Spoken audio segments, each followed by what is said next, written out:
Hello, Adel Church of God. Hope you're having a good day. I want to talk about God creating man. He said in verse number 20, chapter number 1, verse number 26, he says, Then God said, Let us make man. Now I want you to understand how powerful this is, because he said, Let us make man. Let us put some effort into what we're about to do.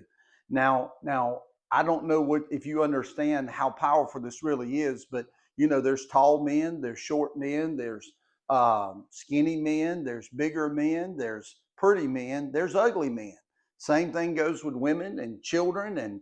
But I want you to think about that God took his hands, God took his power, God took his ability and said, I'm going to create something that's going to rule the earth.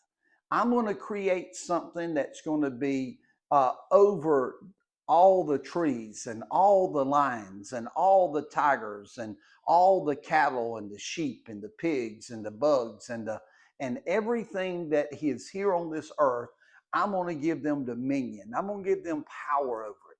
Now, that in itself should get you excited that God loved you so much that he allowed us to have this body, this vessel that our spirit is dwelling in, that he gave us an opportunity to leave our footprints behind, to leave, to take what we have, what he's given us, and leave something behind on this earth. I love the, a lot of people talks about footprints now, that we should leave a footprint behind, that God created us to leave a footprint behind, to leave something behind when we go, that people should know that we rested here, that we were in Adel Church of God, that we were in Adel, that we did something to make it better. And I agree with that. I agree that we should leave something behind, but I also believe that God created us to do more than just leave something behind.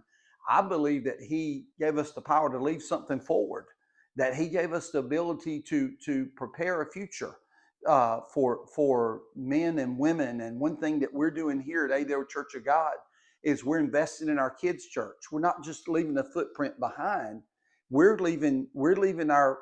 placing our power and our ability in kids that can go forward. That when we're gone, that they're going to be able to keep the church going. We're investing in young people because God created us to invest in our children, to invest in our youth, to invest in our seniors. And so I want to encourage you that God created you to do something. He didn't create you just to sit on the couch. He didn't create you just to watch Days of Our Lives or Three's Company or whatever it is that's on, or Survivor.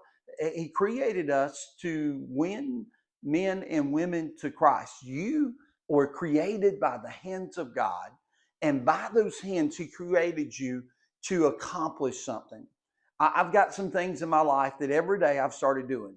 That before I go to bed, I'm doing some things every single day. I'm going to complete this no matter how busy I am, because when I get up the next day, I want to look back on that day and say, I left a footprint behind, and that footprint that I left behind could be a foot forward for my family, for my grandchildren. And I've made up in my mind that God created me to make my family better. God created me to make this community better. So I encourage you, church family, do something today that helps a life. Use the creation that God gave you. Use what he's given you to help somebody. Go out and make somebody's life a little better. God bless you.